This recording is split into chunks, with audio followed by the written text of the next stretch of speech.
disait qu'il fallait voter pour le traité européen. Ouais, c'est vrai, mais en même temps, il réunit aujourd'hui la France du oui et la France du non. Et donc, en 2012, tout le monde dit qu'il faut voter Hollande, et là, on sent que le peuple résiste, et qu'aujourd'hui, la panique gagne la gauche.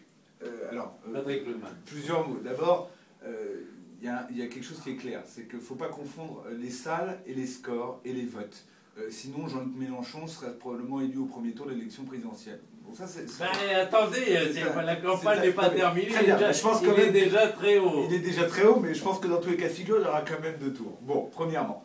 Deuxièmement, d'une manière plus large, moi je constate que François Hollande a fait de la jeunesse, je dirais, la pierre angulaire de la construction de son programme et de sa vision de la société. Donc il n'y a pas besoin de faire des meetings jeunes. Ah si, il en fait un mercredi, Patrick. Non, mais, pas de chance. Je dis qu'il n'a pas besoin. Il en fait un mercredi, donc si, on a besoin. Je dis qu'il n'y a pas besoin de faire des meetings jeunes. Pourquoi il en fait un mercredi?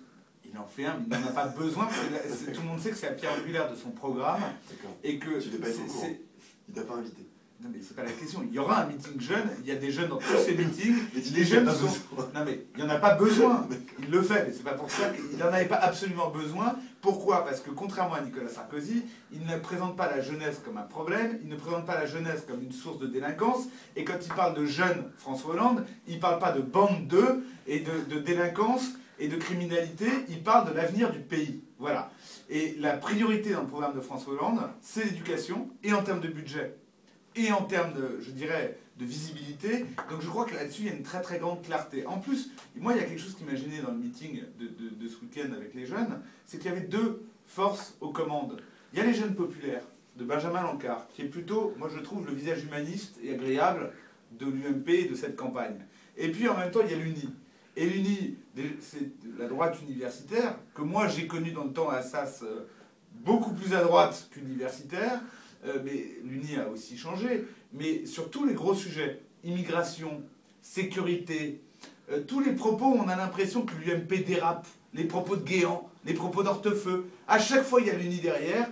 Et donc, il y a des visions qui sont très contradictoires et qui n'ont rien à voir avec une vision, je dirais, homogène et harmonieuse et belle de la jeunesse. C'est pourquoi moi, je suis content qu'il y ait Benjamin qui soit aux commandes, parce que je trouve qu'on a toujours à gagner d'avoir une droite qui est humaniste et républicaine. Mais là, je constate qu'y compris chez les jeunes... Oui. Bah, on lui a quand même collé l'UNI, contrairement à 2007, pour organiser cette chose-là. J'aurais préféré que tu sois le seul organisateur de ce mouvement, je rappelle juste pour et de voir l'UNI un peu plus loin. Moi, je rappelle juste que l'écart aujourd'hui entre Lionel Lucas et par exemple Jean-Louis Borloo reste quand même bien inférieur à l'écart qu'il peut y avoir à gauche entre un Emmanuel Elie et un Manuel Valls. Voilà. J'espère qu'il y a un vrai écart entre toi et les dirigeants de l'UNI. Mais, voilà. Non mais d'abord, moi dans les universités, l'UNI reprend la droite avec le Met, et c'est important qu'on ait justement des gens qui ne sont pas pour bloquer nos lycées et nos facs. Voilà. Donc à un moment donné, il ne faut pas se tromper. Pour toi, il n'y a que l'UNI qui est contre le blocage des lycées et des facs. Bah aujourd'hui, quelle vision, moi je préfère plutôt être du côté de ceux qui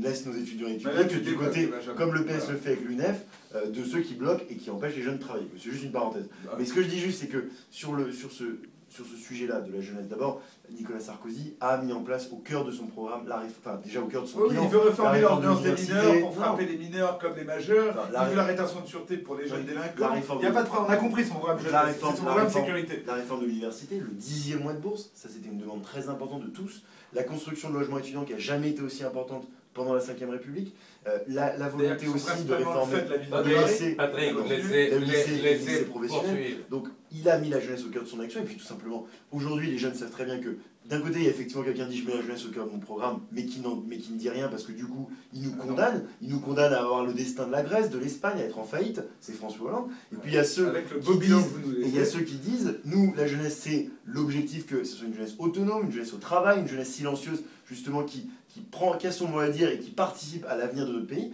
Et ça, c'est Nicolas Sarkozy. Enfin, le bilan pardon, Benjamin, je te coupe un instant, mais enfin, le bilan de jeunesse de Nicolas Sarkozy, c'est la jeunesse au chômage. Pas du tout. Non, mais le chômage des jeunes. Regarde le chiffre du chômage des jeunes.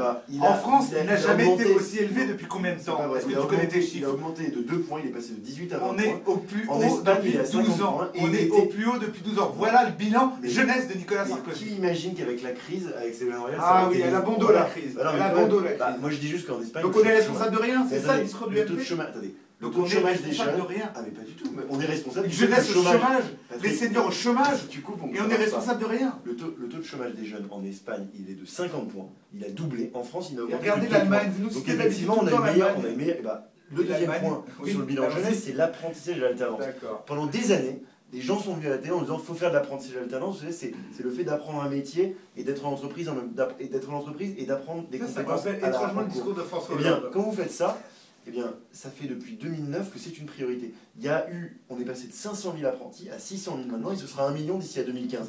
En Allemagne, ils ont fait ça depuis des années, ils ont 2 fois moins de chômage des jeunes. Donc vous voyez, sur tous ces points-là, nous on n'est pas... Regardez, qu'est-ce qu'ils disent la gauche aujourd'hui? Ils disent on fait des emplois jeunes, mais ils l'ont déjà fait il y a 15 ans, ça n'a pas marché. Ils disent on va faire une allocation d'assistanat, ça coûte 20 milliards d'euros, donc ça condamne la jeunesse à la dette et à la faillite. Et ils disent on fait un pacte de génération. Et écoutez Shlomo, moi je sais que je cite rarement les gens de gauche. Du pacte de génération. Je cite rarement les gens de gauche, mais Martine Aubry, qui s'y connaît dans les dispositifs qui n'ont pas marché, puisqu'elle a fait les 35 heures, elle-même, elle a dit ça marche pas. Donc si Martine Aubry qui a fait les 35 heures, elle a dit ça marche pas, moi quand même j'ai plutôt peur. Je me dis que ça va pas marcher. Alors il nous reste 2 minutes et je voudrais qu'on dise un mot, de la percée de Jean-Luc Mélenchon, parce que les sondages le placent quand même en 3e position, 15%. Mélenchon peut-il changer la donne? C'est la question sur notre sondage de la semaine sur le site de notre station www.radio-rcj.info. Votre réponse, Patrick Lugman. Moi, écoutez, je pense qu'il faut se réjouir, dans une certaine mesure, de la percée de Jean-Luc Mélenchon. Déjà parce qu'il prend des voix,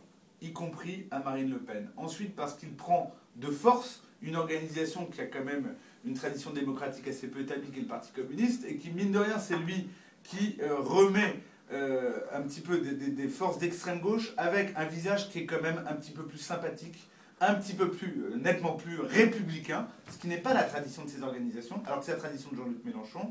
Et enfin, excusez-moi, sur des choses qui nous importent peu, toute une campagne présidentielle de l'extrême gauche, sans focalisation de sa part sur Israël-Palestine, ma foi, je trouve que le bilan pour une extrême gauche de la campagne présidentielle est plutôt plus plaisant. Maintenant, les désaccords sont nombreux, et Jean-Luc Mélenchon, c'est pas François Hollande, et heureusement. C'est pourquoi je dis à tous ceux qui sont un peu tentés par le vote sympathique et séduisant de Jean-Luc Mélenchon, à un moment donné, il faut gouverner et redresser ce pays, et Jean-Luc Mélenchon n'en a ni la volonté, ni le programme. Une minute très rapidement, je dirais Jean-Luc Mélenchon, il souligne les faiblesses de Hollande. Bon bah voilà, Hollande il essaye de copier Mitterrand, il prend une voix très très grave pour montrer qu'il a du charisme. Vous savez, c'est comme Jacques Brel, hein, il essaye d'avoir l'air, mais il a l'air de rien du tout, François Hollande. Bon bah, du coup, Mélenchon, bah, ça montre les faiblesses criantes de Hollande, ça c'est la première chose. Deuxièmement, je pense que Mélenchon incarne davantage la France que Hollande, parce qu'il a, voilà, au fond, il a un peu plus de charisme, il fait un peu plus rêver, j'imagine, la gauche que... je sais pas, hein, c'est pas moi, mais en tout cas, il fait plus rêver que Hollande, c'est une deuxième chose. Puis troisième chose, c'est que, mais il ne faut jamais oublier pour tous ceux qui pourraient être amenés à voter pour la gauche, Mélenchon quand même mais Mélenchon c'est quand même effectivement, peut-être que dans ce discours il ne parle plus beaucoup d'Israël, mais dans tous les militants de Jean-Luc Mélenchon, et même d'ailleurs de François Hollande, vous avez un sentiment anti-israélien très fort, anti-sioniste très net, d'ailleurs à tel point que François Hollande n'a même pas attendu que Jean-Luc Mélenchon se rallie à lui pour faire venir Stéphane Hessel il y a 2 semaines lors d'un grand meeting. Vous voyez, oui on a déjà parlé mais ça reste chaud quand même. Vous serez tous les deux, j'imagine, demain soir au congrès des Amis d'Israël à la Mutualité. Oui, j'y serai. Voilà, et on n'aura pas le temps de parler de la nouvelle campagne de Mélenchon, de la nouvelle campagne du PS sur le thème d'Elphine Bateau hier sur notre antenne. Il est temps d'avoir un adulte à la tête de l'État, et Hollande qui le compare à un écolier avec son ardoise magique, mais on en parlera la semaine prochaine. Copé a dit un truc très marrant sur Hollande ce week-end, il a dit, notamment pour les jeunes et pour tous les Français, il a dit, si Hollande il vous invite au resto, mais c'est pas lui qui paye l'addition, c'est pas mal pour tous les Français. Bonne fête de Pessah à toute la communauté. Tandis que maintenant, de toute façon, on n'a plus de quoi payer l'addition à cause du bilan de Sarkozy. Merci beaucoup, fin de cette édition, tout de suite le rappel des titres.